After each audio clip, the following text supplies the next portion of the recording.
అప్పుడే కదా ఎప్పుడైతే 3 రాజధానులు అన్నాడో అప్పుడే ఆంధ్రప్రదేశ్ అతలాకుతలం అయిపోయింది. భూములు ఇచ్చినటువంటి రైతులు రోడ్డు మీదకి వచ్చారు. మహిళలు కాదు, వృద్ధులు కానీ, చిన్నపిల్లలు కానీ, నిండు సోలాలు కానీ అందరూ కూడా రోడ్డు మీదకి వచ్చారు. ఏది ఈ రాష్ట్రానికి పరిస్థితి?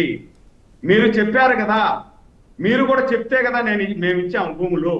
మీరు అధికారంలోకి వచ్చిన వెంటనే మీరు యూటర్న్ తీసుకోవడం కరెక్ట్ కాదు జగన్మోహన్ రెడ్డి గారు, దయచేసి ఆలోచించండి అని చెప్పి అందరూ చెప్పినా కూడా కనీసం సతీష్ గారు అదే తాడేపల్లి ప్యాలెస్ లో అదే దారిలో వందలాది టైమ్స్ తిరుగుంటారు. ఒక్క రోజైనా ఆ రైతుల దగ్గరికి వెళ్ళి ఎందుకు మీరు ధర్నా చేస్తున్నారు, మీ లాగేంది, మీ బాగేంది, మీ సమస్యలేంది అని ఒక్క రోజైనా ముఖ్యమంత్రిగా ఉన్నటువంటి మీరు ఆ రోజు మాట్లాడారా?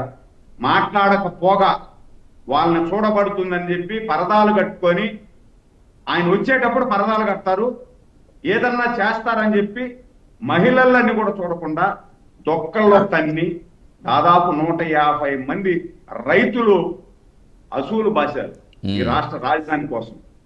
అంటే అదే ప్రాంతీయ తత్వం అనేది.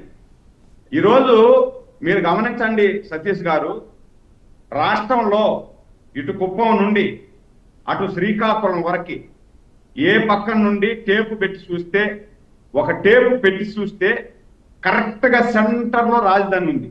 అంటే ఎవ్వరికి ఇబ్బంది లేకుండా సెంటర్ లో రాజధాని పెట్టి అక్కడ డెవలప్మెంట్ చేస్తే రాబోయే తరాల భవిష్యత్తు బాగుంటది. నా రాజధాని అమరావతి అని గర్వంగా ఏ రాష్ట్రానికి పోయినా ఎక్కడికి పోయినా చెప్పుకోవచ్చు. అది సెల్ఫ్ ఫైనాన్స్ సిటీ లాగా ఎదుగుతుంది. సెల్ఫ్ ఫైనాన్స్ సిటీ లాగా ఎదిగిన తర్వాత దాని వల్లనే మనకు ఆదాయం వస్తుంది. ఈరోజు ఏదైతే తెలంగాణకు హైదరాబాద్ వల్ల 70% లాభం వస్తా ఉందో అదే విధంగా ఆంధ్రప్రదేశ్ లో అమరావతి అభివృద్ధి అయితే మనకు ఆంధ్రప్రదేశ్ కావాల్సినటువంటి అన్ని కూడా అక్కడి నుండే మనకు సమకూరుతాయి. కేంద్ర సంస్థలు వస్తాయి, ప్రైవేట్ సంస్థలు వస్తాయి.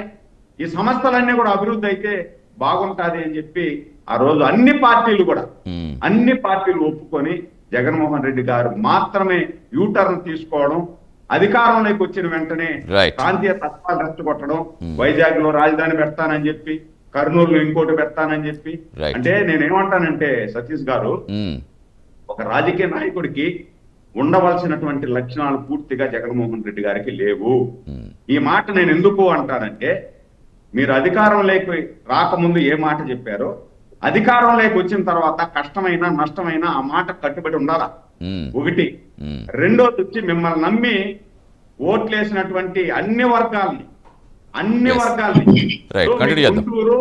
గుంటూరు, విజయవాడ ఆ ప్రాంతంలో పూర్తిగా చంద్రబాబు గారిని నమ్మి భూములు ఇచ్చినా, రాజధాని అక్కడ కట్టేదానికి చంద్రబాబు నాయుడు ప్రయత్నం చేసిన జగన్మోహన్ రెడ్డి గారికి రెండోసారి 2019 నుండి 24లో 90% సీట్లు వచ్చేసాయి.